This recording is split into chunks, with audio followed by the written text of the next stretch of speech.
Look at this image. Take a few seconds. What do you see? A human body, arms reaching outward, something almost human staring back at you through the bark. But here's the thing. There is no face or human body. There never was. That's just a tree.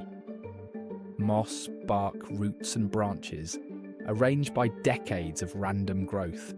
You didn't choose to see a human shape. Your brain did it for you, automatically, instantly, without asking permission. This is apophenia, the tendency to perceive meaningful connections, patterns, or relationships between unrelated things. And it is happening inside your head right now, constantly, whether you notice it or not. You see a face in the clouds, a figure in the burn marks on your toast, shapes in a random scatter of stars that humans have named, worshipped, and used to navigate for thousands of years. The question isn't whether your brain does this, it does. The question is why, and what it costs you when it misfires. To understand apophenia, you have to go back about 200,000 years. Your ancestors lived in an environment that was genuinely trying to kill them. Predators, poison, rival groups. The threats were real, often invisible, and often fatal. In that world, pattern recognition wasn't just useful, it was survival. Hear a sound in the bushes. Assume it's the wind. Stay still. If you were wrong, you were dead. Hear a sound in the bushes. Assume it's a predator. Run. If you were wrong, you wasted energy, but you survived. The cost of missing a real threat was catastrophic. The cost of seeing a threat that wasn't there was almost nothing. So your brain evolved to massively over-detect patterns, to assume signal in noise, to find meaning in randomness as a default setting. Think of it like a smoke detector, tuned so sensitively it goes off when you make toast. Annoying? Yes, but you'd rather that than one that doesn't go off when your house is on fire. Your brain is that smoke detector, and it still hasn't recalibrated for the modern world. Let's make this concrete. You're watching a roulette wheel. Red comes up 5 times in a row. What does your gut tell you? That black is due, that the pattern has to break, that the wheel is somehow imbalanced. Your gut is wrong. The wheel has no memory. Every spin is completely independent. The probability doesn't change. But your brain insists on seeing a pattern. It invents one. It has to. This is the gambler's fallacy, and it has cost people fortunes. Because the brain cannot comfortably accept that events can be truly, completely random. And this is where apophenia becomes genuinely dangerous. Conspiracy theories are apophenia that has been systematized.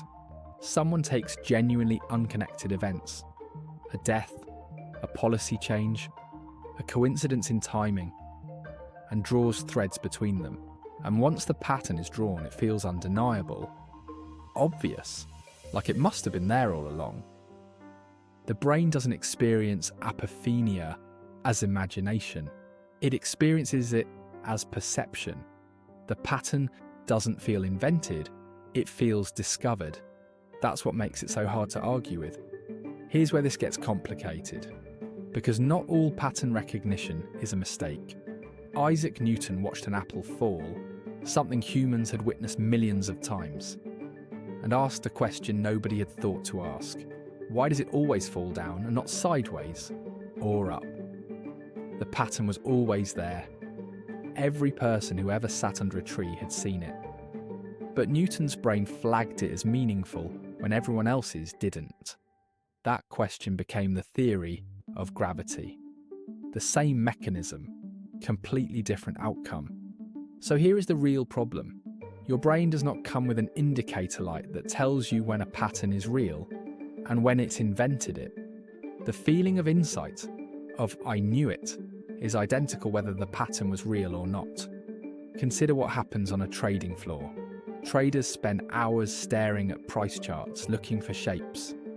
One of the most famous is called the head and shoulders pattern.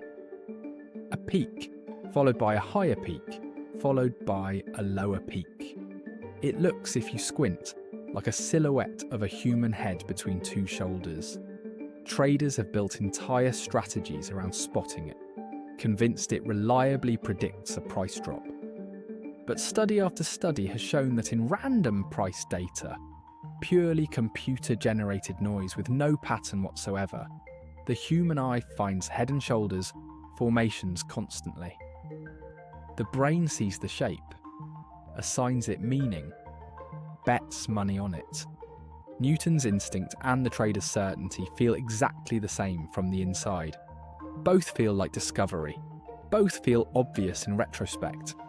The difference isn't the feeling. The difference is whether the pattern is actually there. The stars in Orion are not actually close to each other. Some are hundreds of light years apart. The line connecting them exists only inside your mind, but for thousands of years humans have navigated by it, told stories about it, and felt its shape as something permanent. Apophenia isn't a sign of weakness. The same mechanism that fills your head with superstitions also gave us science, medicine, and music. You cannot have one without the other, but power without awareness is just noise with confidence. The next time you feel certain, a pattern is real, a sign from the universe, a streak that can't continue, a connection that seems too perfect to be coincidence. Pause. Ask yourself, did I find this pattern or did I build it? Your brain is a pattern machine. It always has been. Now you know how to watch it work. I'm the bias lens. We find the filters you didn't know you had. If this made you see something differently, subscribe. In the next episode, we're looking at something that might be happening to you. Every time you look something up instead of trying to remember it, your brain quietly decides it doesn't need to bother. It's outsourcing your memory to your phone, to Google, to AI. It's called the Google effect, and what it's doing to your mind is not what you'd expect.